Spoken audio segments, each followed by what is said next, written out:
Hello from New York. Greetings from London. Good. So we are continuing our Media for Growth series that we've been looking at the last few episodes. And if you've been following us, you'll know that we started a few weeks back looking at how media directors can start to impact growth in their business in 2020, okay, and make media a lever for growth for their companies. And this is a series of films that we're making, looking at the way that we advise advertisers to kind of approach this ambition. We started with a diagnostic. So that was looking at your own internal media operations and understanding where the strengths and where the opportunities to improve. If you remember, a lot of this, because it's a strategic tool, a lot of it is about choosing what not to do, not just giving you a whole long list of new things that you have to do. So it's a very good, very liberating process for the media director. Last time out, we looked at what we call peer benchmarking, which is comparing your media operation to those of similar businesses, okay, and trying to understand what you can learn from best practice from others. And now next stage is to take those insights into what we call the media blueprint, which is the beginning of redefining the operating model for media for your company. Now think of the media blueprint like a building.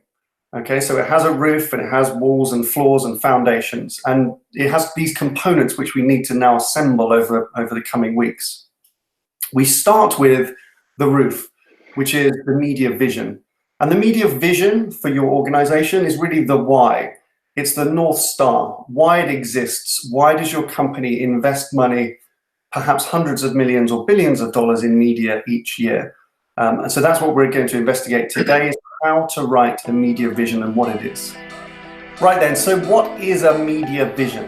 Well, that's a good question. But before I answer that, I'm going to try and answer the reason why you need a media vision. In many organizations, the media spend, the media investment is an enormous part of a company's expenditure. In many cases, it accounts for 60 or 70% of the total marketing communications investment. Okay, so that's a significant chunk of change for many organizations. And having a really clearly articulated, defined role for that spend, so why are you spending that money in order to deliver what, is what we mean by an ambition. We work with many organizations that spend, in some cases, billions of dollars on media, and actually very few are able to truly articulate the role that money, the role that spend plays in delivering some form of outcome. Where those organizations are able to define that and clearly articulate that, not only within their internal organizations, but share that vision with their media agency partners, for example, they're often far more effective in maximizing the value and the productivity of that media spend. So what are the implications of having a media vision? Well, there are lots of benefits. I'll start with as you've hinted, the companies that don't suffer from, and we see this when we go into new companies and they may be spending, let's say, $300 million a year on media, and we say, tell us why you do that. And you can ask 10 people and you get 10 different answers.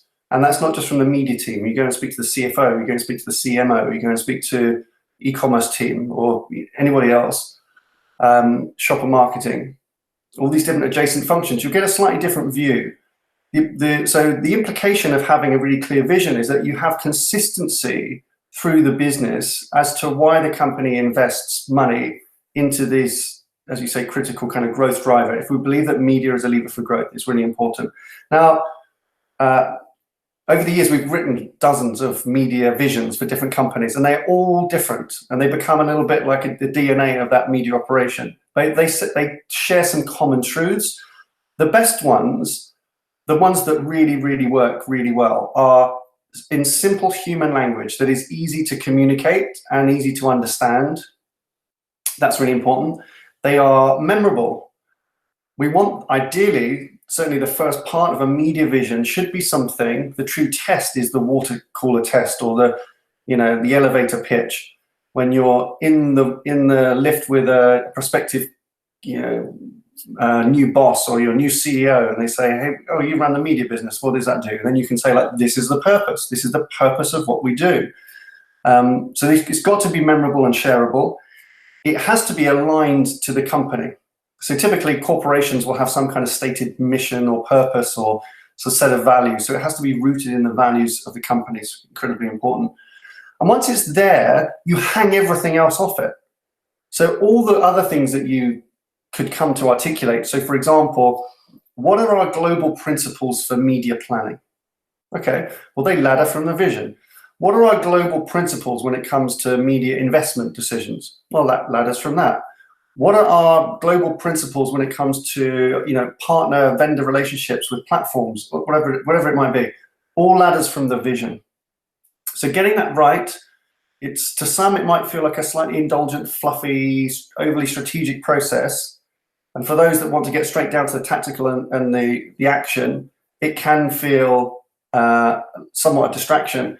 But you cannot implement tactics and action without having the strategy that the vision gives you. So it's a critical first step. I mean, what we find is when we're building media operating models, when you define the roof, okay, when you build the roof first, everything else works so much better to stay aligned to that. And what you end up with is a story which elevates the media function internally because it can be understood by the CEO and the CFO and every other kind of adjacent function. And that's critically important if you're the media director, who historically has felt maybe a bit siloed, a bit like a siloed specialist.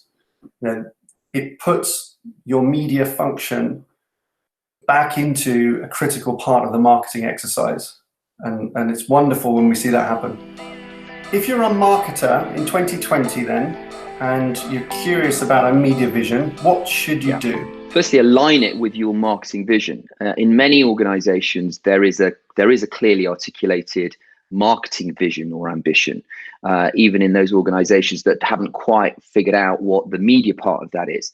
So use that as the platform. I've had the privilege of working with two very sophisticated marketing organizations in both Coca-Cola and Nike in my past, and media was at the heartbeat of both of those marketing visions. And so align the media vision with and integrate that within the marketing vision, which many organizations have. That's the first thing.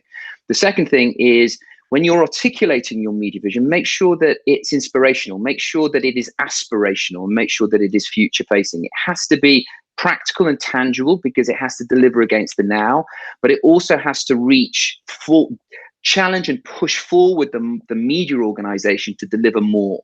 That's the second thing. And the third thing is socialize it.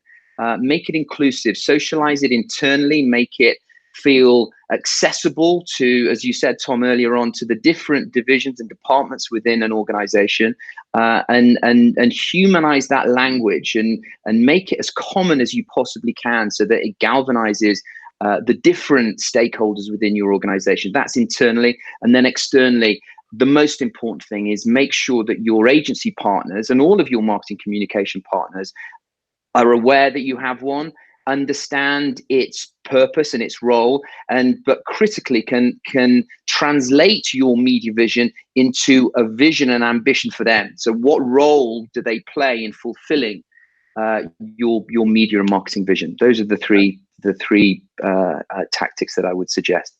That's really good. And and you and I have seen it, and the team here have seen that a lot, is it starts to impact everybody else kind of in the supply chain. All your partners, all your vendors can start to organize themselves around that vision. And in these moments of these projects where we work with major advertisers to go through this benchmarking, the vision is one of the early deliverables in these programs.